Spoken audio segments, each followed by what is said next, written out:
Bismillahirrahmanirrahim. Assalamualaikum warahmatullahi wabarakatuh. Asyhadu an la ilaha illallah, asyhadu anna Muhammadar Rasulullah. Allahumma sholli ala sayyidina Muhammad wa ala sayyidina Muhammad. Alhamdulillah, bahagia bisa bertemu lagi kita dalam sebuah kajian-kajian sebagaimana waktu-waktu yang lalu. Kemarin kita membahas tajuk tidak ada nabi dari bangsa Arab seri keempat. Maka sekarang kita lanjutkan ke seri yang kelima. Seri kelima ya. Seri yang kelima kita kumpas tuntas ya. Semoga ini akan memberikan pencerahan bagi kalian semua. Bagaimana sebetulnya kita memandang posisi sebuah bangsa ketika itu ditarik dalam dimensi teologis. Aku masih berkutat untuk menjelaskan bangsa ya, yang terkait dengan bangsa. Karena apa sih? Sebentar, aku minum dulu. Bismillahirrahmanirrahim. Kenapa sih banyak teman-teman ya, teman-teman Kristen ya, yang merasa keberatan kalau aku katakan bahwa bila kita lihat dari kebangsaan ya, jelas sekali yang disampaikan oleh Kanjeng Nabi Musa itu ya. Dia mengatakan bahwa tidak ada lagi nabi yang bangkit di antara bangsa Israel. Itu sebetulnya kalau kalian taat sama Bible, taat sama Alkitab, taat sama Perjanjian Lama, taat terhadap apa yang disampaikan oleh Kanjeng Nabi Musa, otakmu itu harus mengikuti apa yang difirmankan oleh Bible, oleh Alkitab, oleh Perjanjian Lama, oleh yang dinyatakan oleh Kanjeng Nabi Musa. Jangan perasaanmu. Otak dan perasaan ketika dia tidak nyambung, maka kamu harus pilih otak. Karena otaklah yang menentukan kebenaran. Kalau perasaan itu ya namanya perasaan, belum tentu benar. Perasaan itu dimensinya like and dislike, suka dan tidak suka. Tapi kalau otak perasaan itu dimensinya benar salah, benar salah salah. Nah, sekarang Kanjeng Nabi Musa sudah mengatakan tidak ada lagi nabi yang bangkit di antara bangsa Israel. Itu artinya apa? Gitu loh. Sedangkan di awalnya dia menjanjikan adanya nabi yang akan dibangkitkan.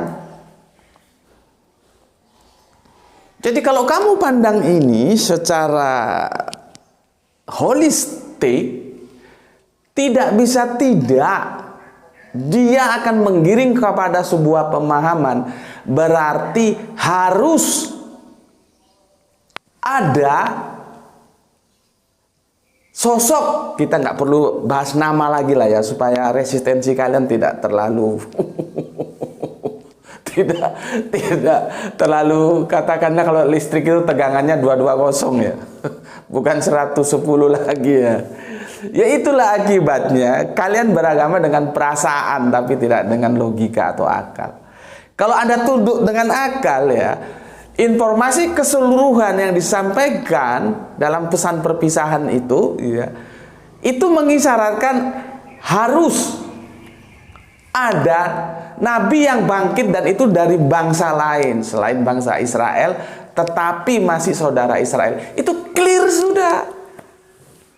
Apanya lagi mau diperdebatkan, orang teksnya bilang begitu kok. Tapi kalau aku lihat komen-komen dari Kristen tuh dia seperti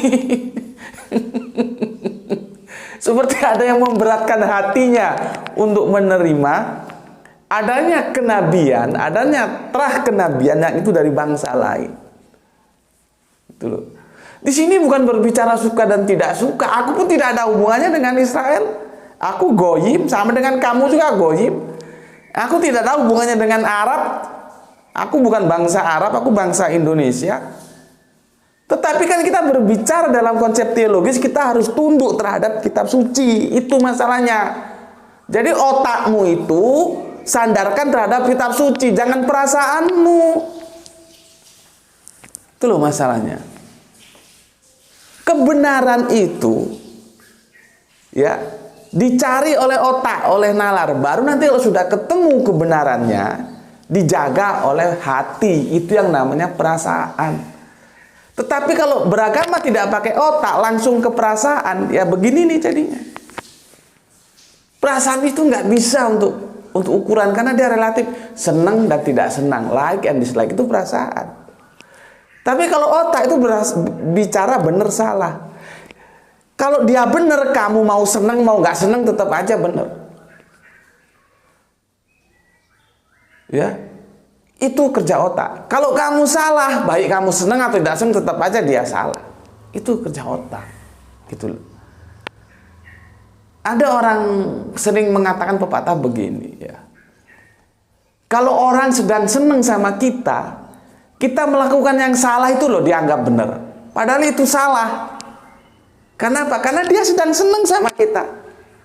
Tapi kalau dia sedang tidak senang sama kita, jangankan salah, kita bener aja disalahkan. Ya itulah perasaan. Dan kajian-kajian yang disuguhkan oleh Gus Beti dalam channel ini itu basisnya nalar, penalaran. Karena akal, karena logika, ya, nalar inilah yang melebihkan kita dari semua ciptaan-ciptaan Allah yang ada di sekeliling kita ini, ya. Tumbuhan, hewan itu tidak punya akal. Kita dilebihkan akal. Maka percayalah kepada akal. Kalau kalian sudah tidak percaya terhadap kebenaran akal, lah untuk apa jadi manusia? Untuk apa jadi manusia? Kalau kamu jadi manusia, kamu harus percaya terhadap kebenaran akal. Nah, akalmu itu dalam konteks kita sekarang ini tidak bisa tidak. Apabila kamu meninggalkan perasaanmu, maka harus ada bangsa lain yang itu saudaranya bangsa Israel, itu di luar Israel, harus menjadi nabi. Karena apa? Teksnya bilang begitu. Aku tidak melakukan eisegese, aku melakukan eksegese, tunduk terhadap teks seperti itu. Begitu. Jadi ini bukan masalah senang dan gak senang. Kenapa kok hati kalian sepertinya bukan sepertinya sih? Berat sekali kalau ada nabi dari bangsa lain, sehingga semua argumentasi yang itu ngawur, tidak berbasik terhadap Alkitab ditumpahkan, tambah semakin nampak ngawurnya. Ya. Kalau kita berbicara agama, berbicara kitab suci, tunjukkan dalilnya, ayatnya mana, argumentasinya seperti apa. Bukan hanya asumsi-asumsi yang ditumpahkan dengan penuh kebencian. Tidak begitu berpikir ilmiah itu. Ya. Oke. Kebetulan kemarin itu baru diundang oleh lembaga dakwah ya, diberi tugas untuk memberikan kajian kristologi sebagai penutup. Jadi alhamdulillah, terima kasih untuk Mu'alaf Center Hagia Sophia yang telah merintis sekolah kristologi ya sebagai langkah awal. Menurutku itu sudah bagus ya, sudah bagus ya, karena tinggal bagaimana nanti dikembangkan di kemudian hari. Memang berat sih ya, berat sekolah kristologi ini berat karena dia berbicara dalam dua sisi agama, Islam dan Kristen ya. Dan kemarin angkatan pertama sudah selesai dan aku diundang untuk menjadi pembicara, dan alhamdulillah diberi sertifikat nih. Loh, nampak tuh? Loh. Nampak ini? Semua nampak? Ini sertifikatnya ya. Semoga lain waktu bukan sertifikat apa ini namanya? Sertifikat pemateri ya, tapi sertifikat rumah. Ini sertifikat pemateri. Terima kasih Hagia Sophia ya. Hagia Sophia ini merupakan sebuah lembaga dakwah yang memfokuskan diri ya pada pembinaan mu'alaf. Maka namanya Mu'alaf Center Hagia Sophia, dan Mu'alaf Center Hagia Sophia sekarang tumbuh dan berkembang, dan kita sebagai saudara ikut senang dan kita dukung. Semoga Hagia Sophia kedepannya tetap eksis ya, tetap eksis. Kalaupun sekarang sudah eksis, sudah maju, bagaimana supaya dipertahankan atau lebih eksis lagi, lebih maju lagi, dan adanya sebuah usaha membentuk sekolah Kristologi bagus, aku dukung. Dan itu aku lihat kemarin pesertanya sepertinya kebanyakan mahasiswa, dan baguslah, karena kita kalau berbicara kepada mahasiswa itu lebih enak ya. Oke, kemudian aku ucapkan terima kasih, aku lupa ya, berapa kali aku mau menyampaikan lupa, kepada seluruh saudara-saudaraku yang telah menyampaikan infak dakwanya ya, sehingga acara kita, kajian kita ini masih bisa bernapas dan masih bisa berlangsung seperti sekarang ini. Semoga ya, apa yang kalian sisihkan untuk membantu dakwah ini, Gusti Allah Agung catat sebagai amal soleh, dan hanya Allah lah yang paling pandai membalas kebaikan hambanya. Bukan Gus Bekti. Gus Bekti tidak pandai membalas, hanya Allah yang pandai membalas kebaikan hambanya ya. Dan semoga kebaikan Anda, keikhlasan Anda membantu dakwah ya, sehingga channel ini masih bisa bernapas, paling tidak sekarang masih kuat membayar apa namanya itu, wifi ya. Artinya kan kita masih bernapas ini. Itu semua karena bantuan-bantuan kalian juga, diantaranya seperti itu ya. Aku nggak bisa sebutkan satu persatu, ada yang dari Jakarta, ada yang dari mana tadi, ada saudara kita yang tempatnya di Malang tapi kerja di Sulawesi Kolwaka atau apa gitu, aku kurang jelas. Ada yang dari Malaysia juga, beliau sebetulnya Indonesia tapi kerja di Malaysia. Ini kemarin aku dapat WA dari viewer kita, dari saudara kita namanya Mas Syarif dari Malaysia ya. Aku sebutkan namanya karena orangnya nggak ada di sini. Kalau di Indonesia aku perusahaan tidak sebut ya. Kalau kamu mau cari silakan ke negeri jiran sana. Terima kasih Mas ya, sampaikan dakwah-dakwah ini kepada rekan-rekan Anda di Malaysia ya, Malaysia negeri jiran ya. Terima kasih sudah setahun, berdasarkan pengakuannya beliaunya setahun mengikuti kajian-kajian Gus Bekti ini. Mungkin dari sejak dulu ya, sejak awal Gus Bekti belum membentuk channel tersendiri ya. Karena sebelum Gus Bekti membuat channel khusus ini tersendiri, banyak kajian-kajian Gus Bekti yang sudah diunggah sama teman-teman lainnya ya. Karena kalau seingatku sih, kalau tidak salah, channel video Gus Bekti ini belum begitu lama sih ya, kisaran setahun 2 tahun lah ya. Dan beliaunya sudah mengikuti dalam hitungan tahun kemarin berdasarkan pengakuannya. Oke, saudaraku yang ada di Malaysia ya, pesanku sampaikan kepada yang lain ya. Semoga dakwah kita, dakwah dengan damai ini bisa terus berlanjut. Oke, itu selanjutnya kita lanjutkan ke kajian kita ya. Santai saja, aku minum dulu. Bismillahirrahmanirrahim. Dan ini sepertinya syuting terakhir di rumah ini, rumah kontrakan ini, karena sudah usung-usung, sudah boyangan, sudah pindahan ya. Ini sepertinya ini terakhir dan kita akan beralih ke rumah kontrakan yang baru. Makanya tadi aku bilang untuk kali ini baru dapat sertifikat sebagai pemateri ya. Mungkin lain waktu bisa dapat sertifikat rumah.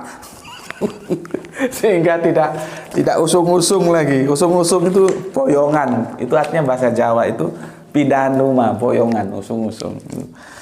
Oke, santai saja ya, nggak usah terlalu serius lah. Jadi begitu pesanku untuk teman-teman keseluruhannya, khususnya untuk teman-teman Kristenku.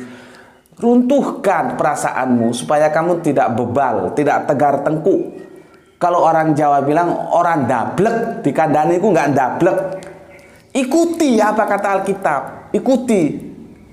Alkitab mengarahkan bahwa harus ada kenabian dari bangsa lain di luar Israel tetapi masih saudaranya Israel. Ikuti itu ya. Kalau kamu itu taat terhadap Alkitab, taat, kamu menghormati Kanjeng Nabi Musa dan kamu menghormati Yesus, taat terhadap omongan mereka. Jangan kamu menghormati mereka tapi di bibirmu saja, kelakuanmu tapi enggak taat. Itu gimana? Itu ya. Jadi belajar kita objektif. Dan aku juga harus objektif terhadap semua kitab-kitab itu, ya. Sebagai contoh begini, aku tidak pernah menafikan bahwa bangsa Israel itu memang bangsa yang diagungkan, bangsa yang itu dilebihkan oleh Allah. Aku tidak pernah nafikan itu. Dan kalau aku ngomong begitu, bukan aku pro Israel, bukan. Kalaupun aku nanti mengkritik kebebalan Israel, bukan aku benci Israel, bukan. Di sini nggak ada senang, nggak ada benci, tapi ketaatan terhadap apa yang dinyatakan secara objektif. Alkitab mengatakan apa, maka kita ikut. Tuh, ya. Ini aku sampaikan supaya bebalmu itu hilang, ya. Oke. 1 Petrus 2. Kita buka sini ya. Di sini aku catat di sini 1 Petrus 2. Aku paling suka ayat ini ya. Nomornya 9 ayatnya. Aku paling suka ayat ini. Ketika aku awal-awal belajar kristologi, aku selalu terngiang dengan kata-kata ini sehingga dia masuk ke dalam ingatanku yang sangat kuat. Apa kata 1 Petrus 2 ayatnya 9 ini? Begini. Tetapi kamulah bangsa yang terpilih, imamat yang rajani, bangsa yang kudus, umat kepunyaan Allah sendiri, supaya kamu memberitakan perbuatan-perbuatan yang besar dari Dia yang telah memanggil kamu keluar dari kegelapan kepada terangnya yang ajaib. Siapa yang dimaksud ini? Imamat yang rajani itu siapa? Ini ditujukan kepada bangsa Israel. Itu loh. Jadi bangsa Israel itu bangsa yang terpilih. Aku harus tunduk, teksnya bilang begitu. Itu namanya berpikir secara akademis. Kecuali teksnya bermasalah, maka kita koreksi dulu. Ya. Ini kehebatan bangsa Yahudi ini, bangsa Israel ini. Kita kadang-kadang memang karena antara Yahudi dan Israel itu stereotip, kadang-kadang disebut bangsa Yahudi, kadang-kadang disebut bangsa Israel gitu. Ya. Lihat apa kata Petrus ini. Aku ulangi lagi, ini dahsyat ini. Tetapi kamulah bangsa yang terpilih, imamat yang rajani, bangsa yang kudus, umat kepunyaan Allah sendiri, supaya kamu memberitakan perbuatan-perbuatan yang besar dari Dia yang telah memanggil kamu keluar dari kegelapan kepada terangnya yang ajaib. Siapa bangsa yang terpilih itu? Israel. Gitu loh. Di sini jelas Israel, maka kita harus mengakui. Tetapi jangan lupa nanti ada bangsa lain. Sama. Ilal dulunat minal dulunat ilan nur. Itu di surat Al-Baqarah itu dijelaskan siapa dia.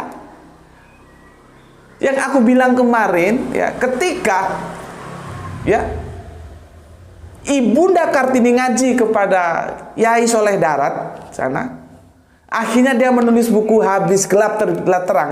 Dia terinspirasi dari pesan-pesan yang Qurani.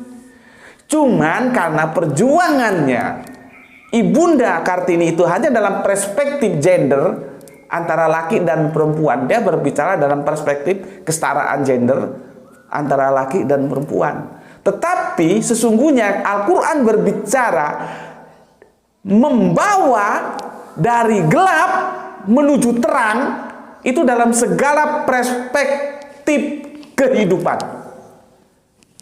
Gitu. Jadi sama, ini juga begitu, ya. yang telah memanggil kamu keluar dari kegelapan kepada terangnya yang ajaib. Tuh. Jadi semua nabi begitu. Nggak ada nabi membawa kamu dari terang masuk ke gelap. Itu nabi blow on itu namanya, kalau ada nabi seperti itu. Semua para nabi itu membawa kita dalam kehidupan dari gelap menuju terangnya yang ajaib. Kalau dalam istilah Al-Quran lebih sering disebut ya, dulumat menuju nur, gitu ya. Jadi seperti yang aku bilang, hebat bangsa Israel itu. Dan kita harus akui.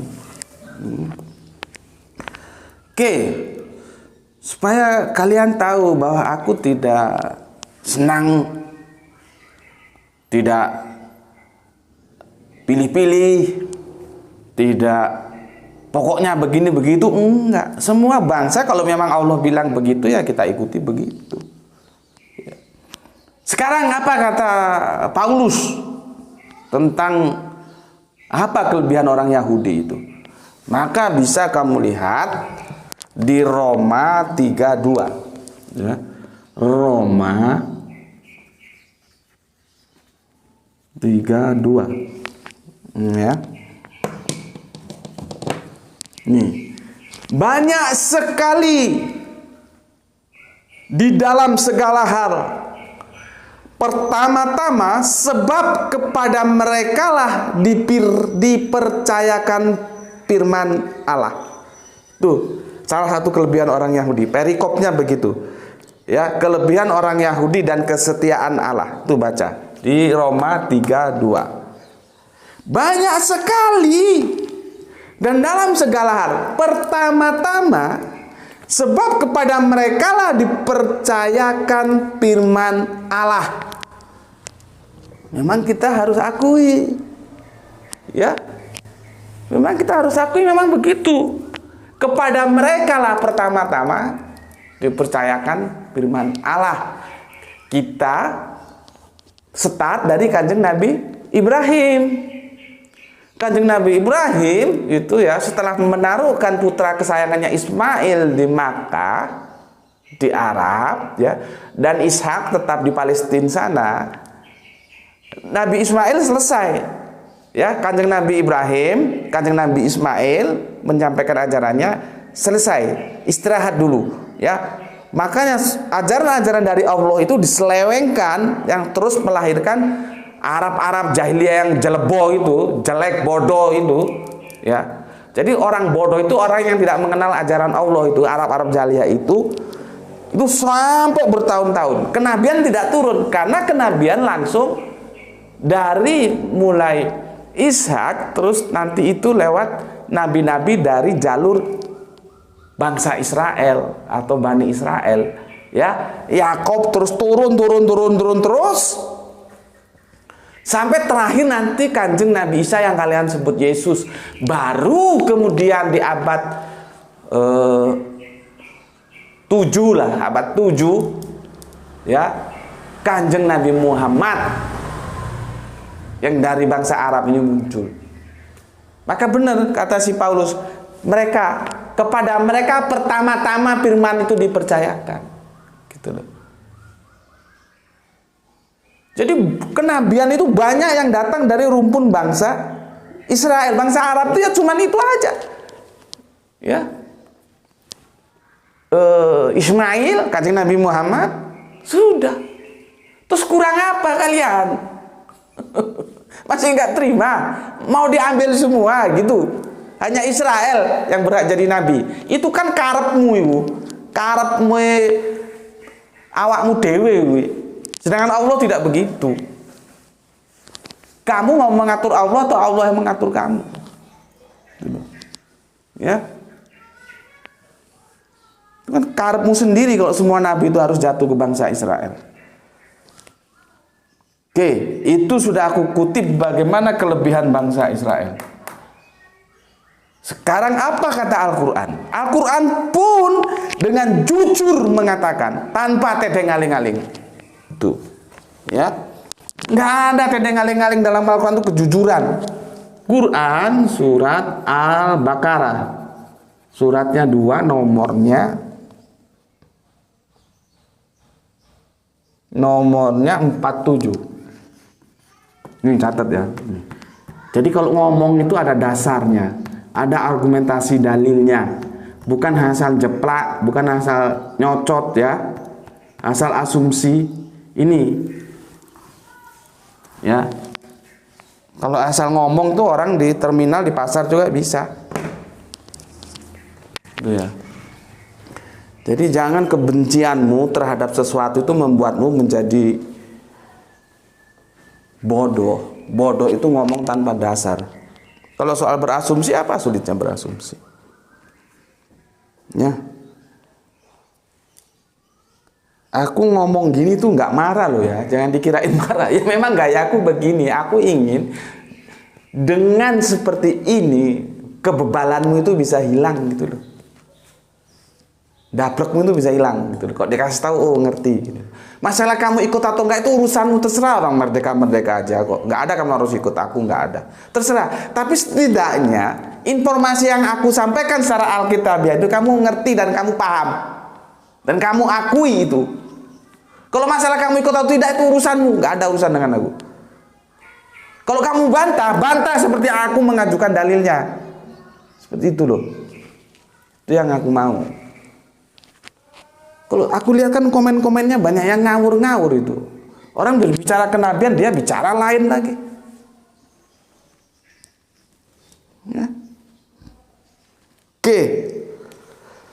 Quran surat Al-Baqarah surat 247. Hai Bani Israel, ingatlah akan nikmatku Allah ya, yang telah aku anugerahkan kepadamu, dan ingat pula bahwasanya aku telah melebihkan kamu atas segala umat. Dengar, telingamu dengar bagaimana Al-Quran dengan jujur mengakui bahwa memang Bani Israel itu diberi kelebihan. Nggak ada tedeng aling-aling. Itu namanya eksegese. Bukan karena benci aku sama Bani Israel, ini sudah dihapus-hapus saja ini surat ini. Itu namanya jeleboh kalau gitu. Dia mau ngatur kitab suci, bukan kitab suci yang ngatur dia. Apa adanya sudah ikuti ya.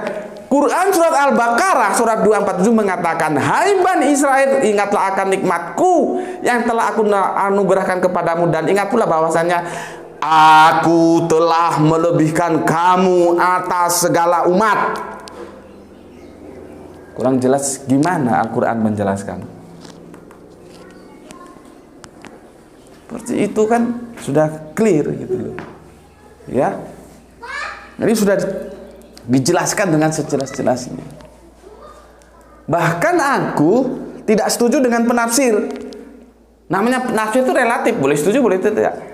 Penafsir ini ya, ada yang menafsirkan begini, pada masanya gitu loh. Jadi kelebihan yang diberikan Allah kepada bangsa Israel itu pada masanya, artinya dia terikat waktu dulu. Sekarang enggak begitu. Kalau aku enggak begitu.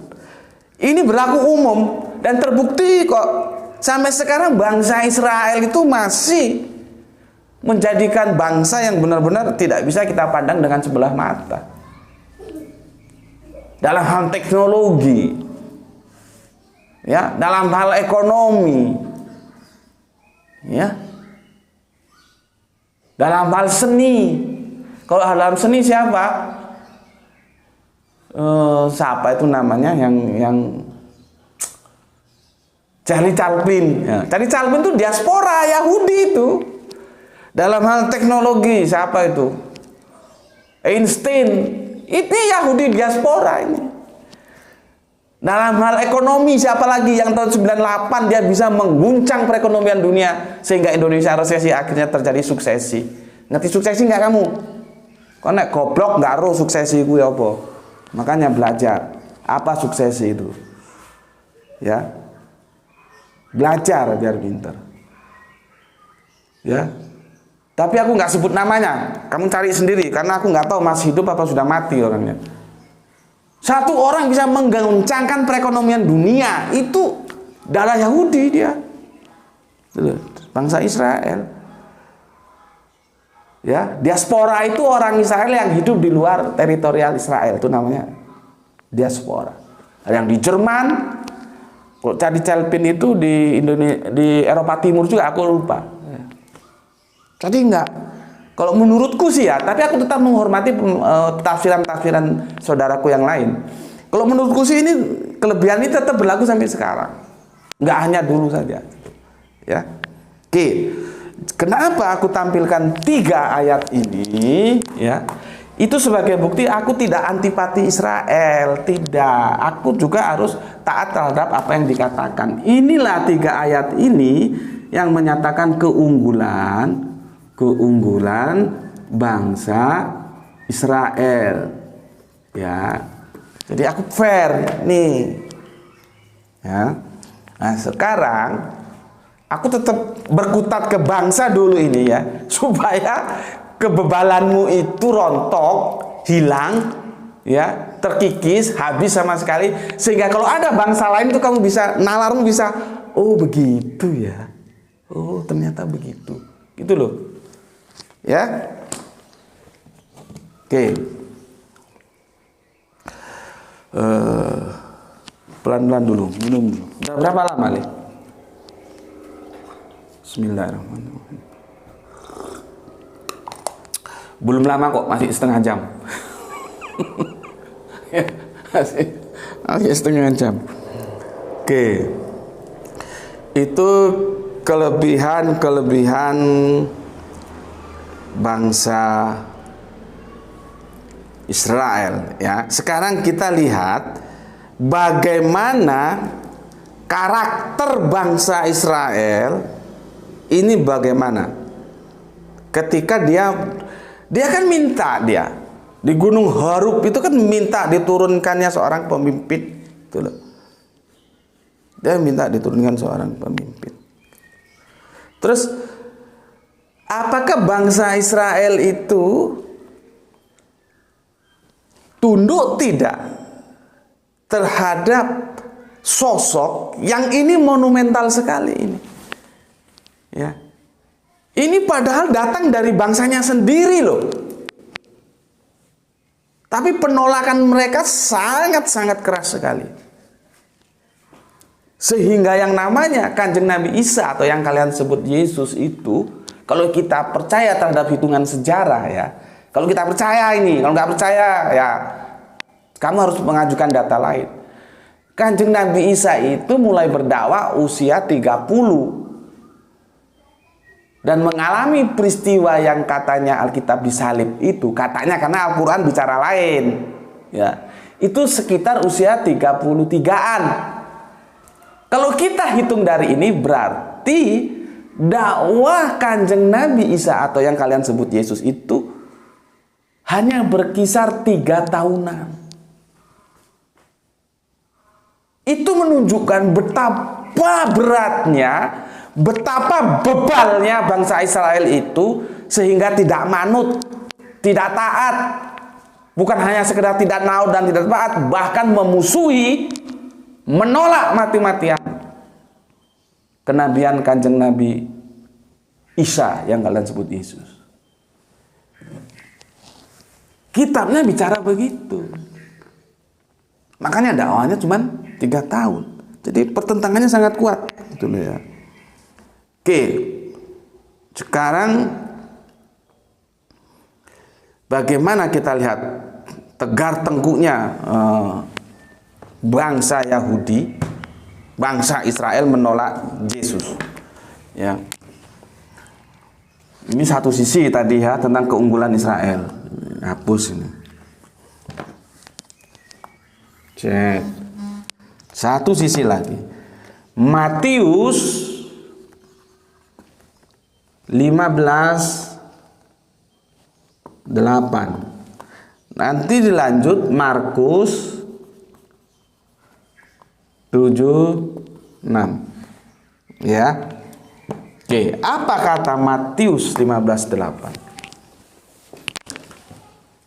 Bangsa ini memuliakan aku dengan bibirnya, padahal hatinya jauh daripadaku. Kalau orang Jawa bilang lambene tok, cangkeme tok, tapi hatine ora. Gitu loh, ya. Bangsa ini memuliakan aku dengan bibirnya, dengan lambenya, dengan cangkemnya, padahal hatinya jauh daripadaku. Tuh lihat. Ini Yesus yang mengatakan. Markus 7:6. Jawabannya kepada mereka, benarlah nubuat Yesaya tentang kamu, hai orang-orang munafik, sebab ada tertulis, bangsa ini memuliakan aku dengan bibirnya, padahal hatinya jauh daripadaku. Tuh. Bagaimana penolakan yang dahsyat yang itu diberikan penolakan itu oleh bangsa-bangsa Israel yang notabene Yahudi itu kepada ajaran yang dibawakan oleh Kanjeng Nabi Isa atau Yesus. Mereka tidak mau, mereka tolak. Sekarang kita lihat apa sih kata Yesaya, coba. Karena di sini mereka mengutip Yesaya juga. Nah, ini sekarang tulis Yesaya 29:13.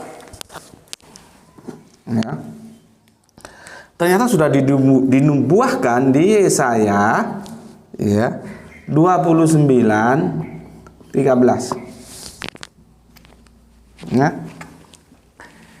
Dan Tuhan telah berfirman, oleh karena bangsa ini datang mendekat dengan mulutnya dan memuliakan aku dengan bibirnya, padahal hatinya jauh daripadaku, dan ibadahnya kepadaku hanyalah perintah yang dihafalkan. Jadi cangkem tok sing wis apal iku ngomong memuji-muji, pujian itu memuji-muji, tapi hatinya tidak, munafik. Ini kemunafikan bangsa Israel itu di sini. Ini keunggulan, ini kemunafikan.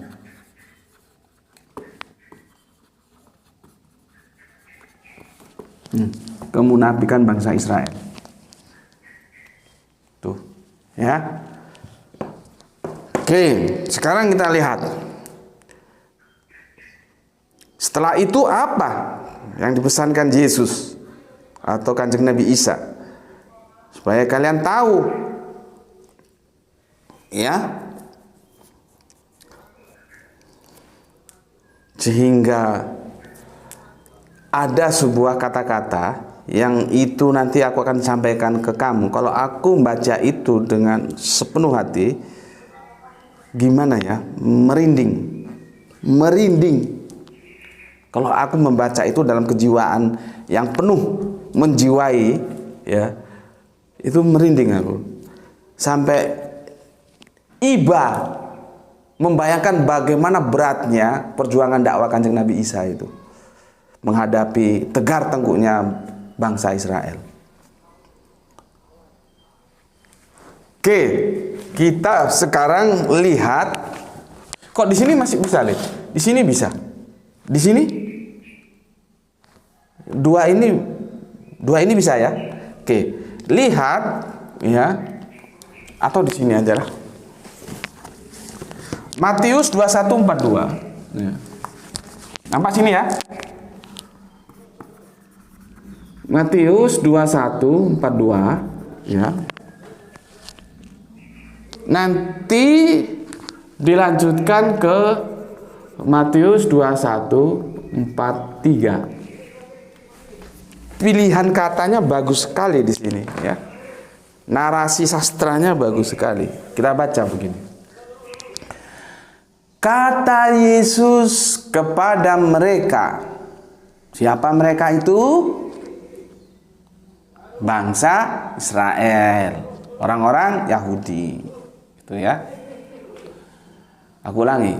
Kata Yesus kepada mereka, belum pernahkah kamu baca dalam kitab suci, batu yang dibuang oleh tukang-tukang bangunan telah menjadi batu penjuru.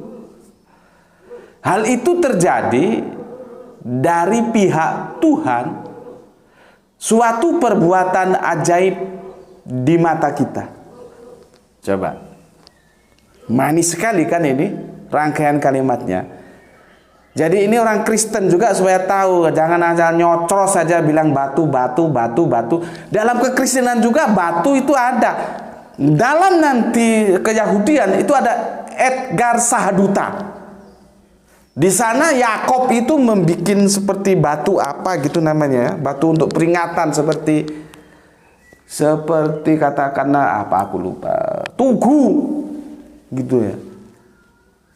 Biasanya teman-teman Kristen, aku nggak tahu karena bodohnya atau karena dableknya juga aku nggak tahu lah ya. Coba tanya kepada orang Islam. Tanya, nggak ada ceritanya orang Islam itu bilang bahwa batu hitam itu Tuhannya itu nggak ada. Gitu. Nggak ada.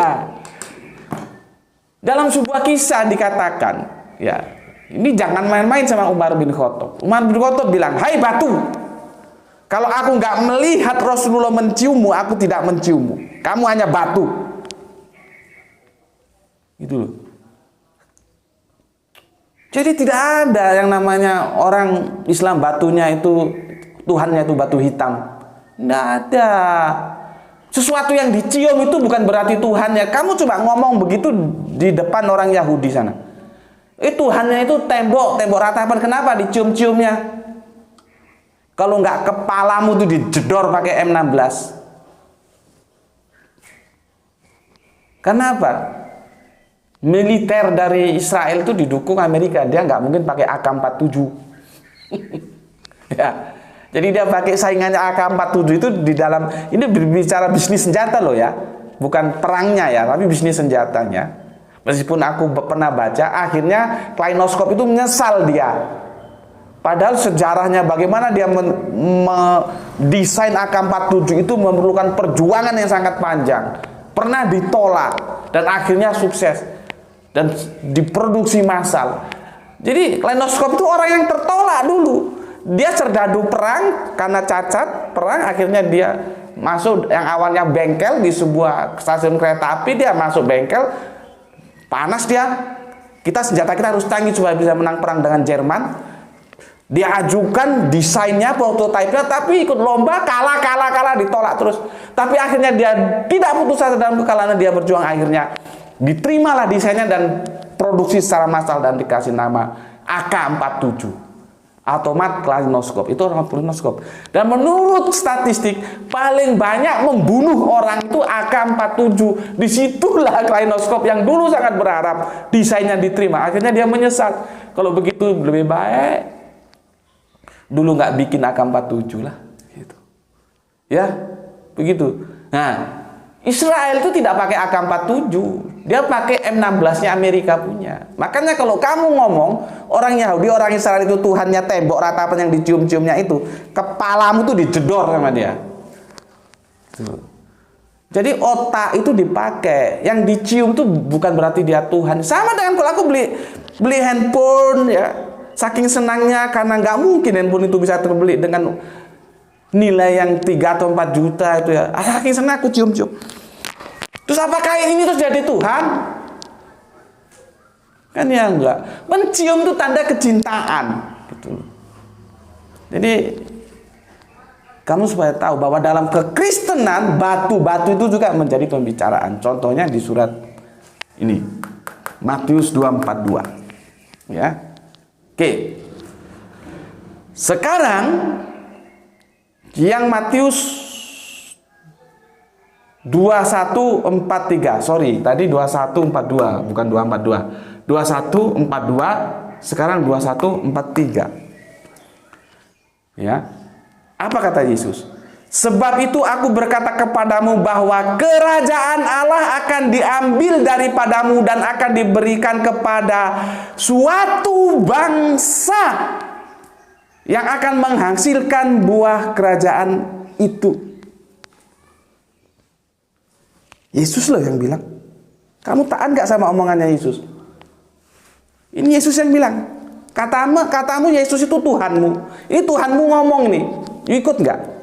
Sebab itu aku berkata kepadamu. Siapa munya itu? Bangsa Israel yang menolak Yesus tadi itu, ya, kemunafikan bangsa-bangsa Israel ini yang menolak Yesus tadi itu, ya. Sebab itu aku berkata kepadamu bangsa Israel, ya, bahwa kerajaan Allah akan diambil daripadamu, daripada bangsa Israel, dan akan diberikan kepada suatu bangsa yang akan menghasilkan buah kerajaan itu. Coba, bangsa mana itu? Terlepas dari bangsa mana dan ke bangsa manapun, kalau kamu nalarmu itu bisa memahami Matius 21:43, ini terjadi estafet kenabian itu dari Israel keluar ke bangsa lain. Sudahlah, aku nggak bilang nama bangsanya dulu lah, nanti kamu alergi lagi. Tapi yang jelas ini menyatakan terjadi estafet kenabian itu karena tegar tengkunya orang-orang Yahudi, orang-orang Israel, itu akan beralih ke bangsa lain. Masa belajar gini aja sulit? Kalau sulit, apa gunanya kamu sekolah teologi? Ya, apa gunanya? Oke, setelah ini kamu baca keluhan terhadap Yerusalem. Ya, Matius, ya, ini akan diberikan kepada bangsa lain, estafet kenabian, ya, kenabian kepada bangsa lain, dari Israel ke lainnya. Nih, ya. Nah, sekarang kita lihat Matius 23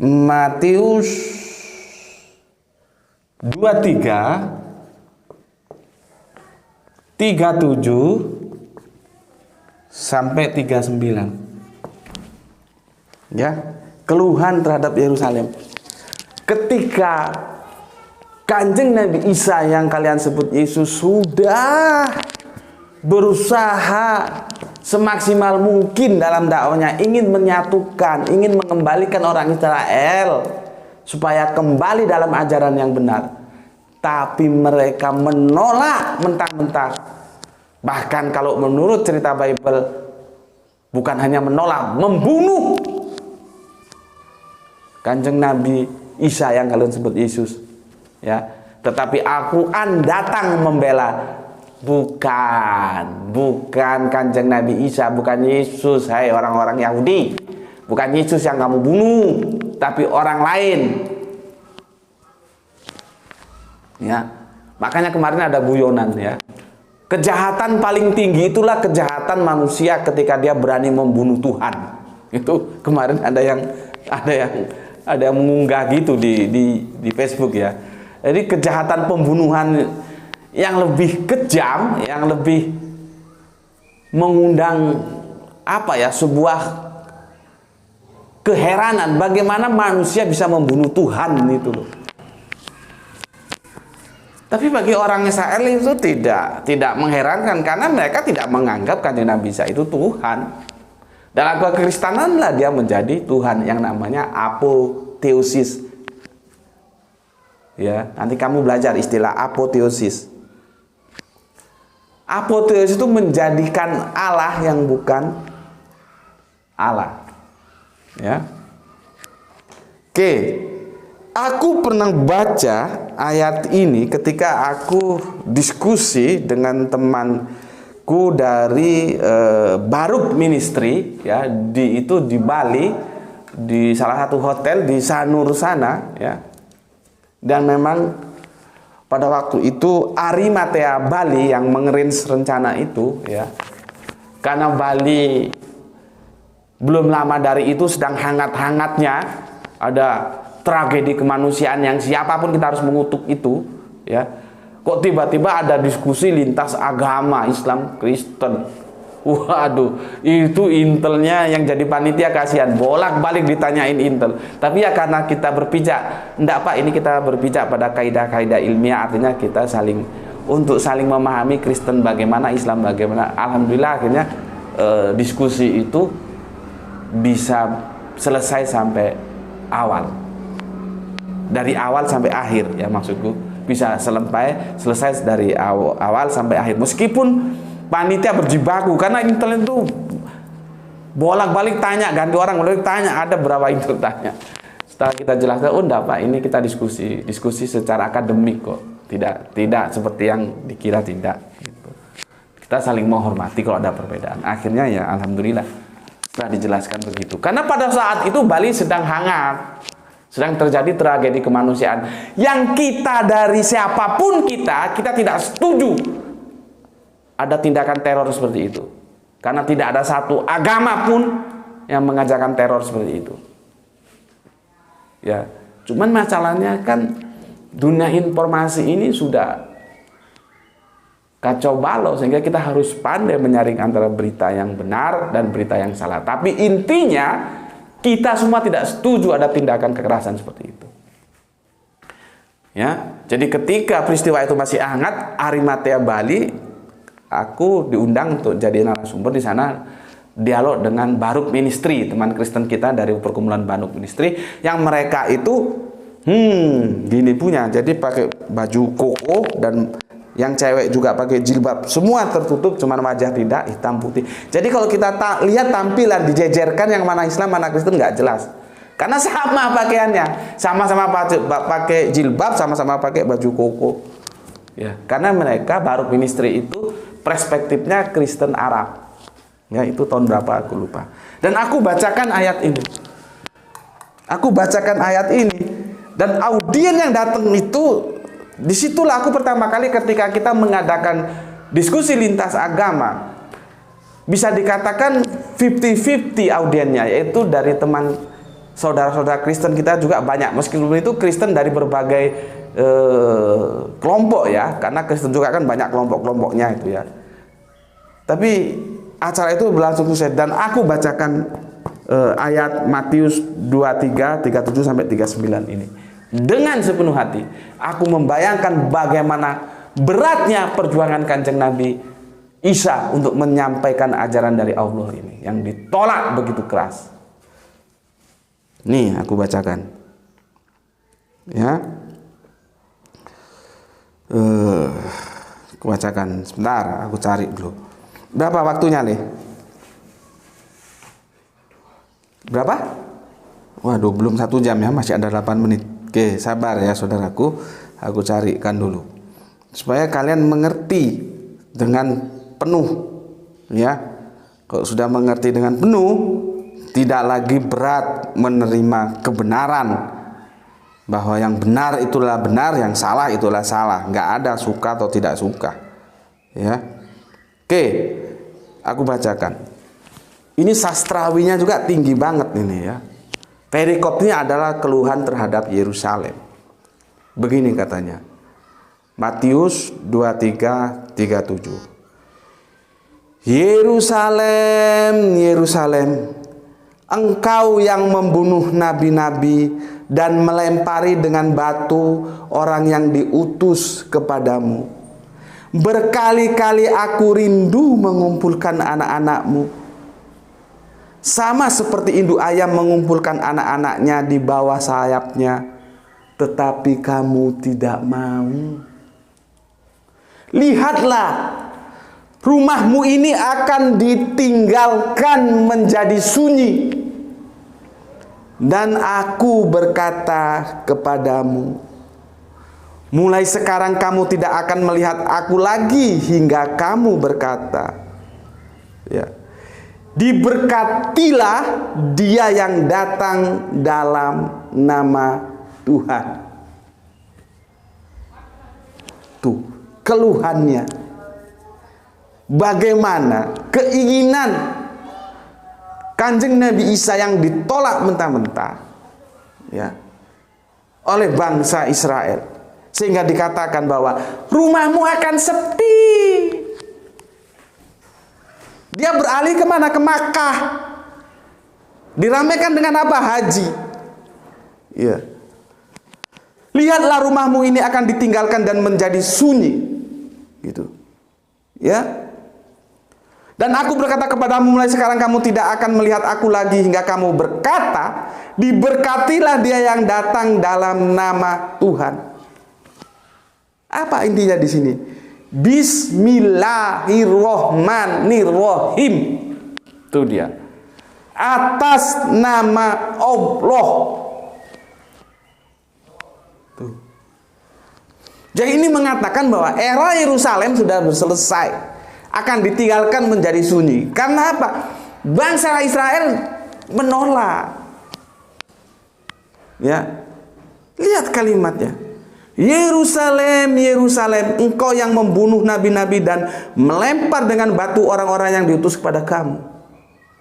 Berkali-kali aku rindu mengumpulkan anak-anakmu, sama seperti induk ayam mengumpulkan anak-anaknya di bawah sayapnya, tetapi kamu tidak mau. Lihatlah, rumahmu ini akan ditinggalkan menjadi sunyi. Beralih kemana? Beralih ke bait lain. Bait itu rumah. Dari Yerusalem pindah ke Makkah. Dan aku berkata kepadamu, mulai sekarang kamu tidak akan melihat aku lagi hingga kamu berkata, diberkatilah dia yang datang dalam nama Tuhan. Oke, sudah aku jelaskan di sini ya, bahwa semuanya itu merujuk pada satu kesimpulan, dia akan beralih ya, kenabian itu dari bangsa Israel ke bangsa lain dan masih saudaranya. Semua mendukung ke arah sana. Termasuk di sini yang terakhir ini, keluhan kepada Yerusalem ini. Estafet kenabian akan di kerajaan ini akan diberikan kepada bangsa lain. Siapa bangsa lain ini? Cina masuk enggak? Yunani masuk enggak? Romawi masuk enggak? Persia masuk enggak? Nanti kalau aku ngomong yang masuk, kamu langsung resistan, ya. Terserahlah. Yang penting otakmu bisa terbuka sekarang. Dan di sini sudah dikatakan dalam keluhannya, Yerusalem akan ditinggalkan. Ya. Oke. Aku sudah jelaskan. Jadi besok kita masuk ke seri ke-6. Di seri 6 kita akan berbicara lebih khusus lagi dalam perjanjian baru. Ini sudah perjanjian baru, tapi ini aku akan memberikan stressing point pada kebangsaannya. Maka Anda mau tidak mau, suka tidak suka, memang estafet kenabian dari bangsa Israel itu akan beralih ke bangsa lain. Siapa bangsa lain itu? Kamu pikir sendiri. Yang jelas ya, di 21:43 Matius ya, kerajaan Allahnya akan diberikan kepada bangsa lain. Kamu pilih sendiri. Yang aku kemarin sudah bekali, adanya pernyataan dan pengakuan. Dia menyatakan sebagai nabi dan orang mengakui dia nabi. Itu baru cak. Ya, siapa? Nanti kalau aku sebut bangsanya kamu resisten lagi nanti. Oke. Kita lanjutkan besok ya, dan sampai ketemu lagi. Salam, semoga semuanya sukses dalam aktivitas Anda ya. Semoga kita dengan adanya kajian-kajian ini menambah wawasan yang makin membuka pengetahuan kita tentang agama-agama Islam dan Kristen khususnya. Itu dari aku ya. Assalamualaikum warahmatullahi wabarakatuh.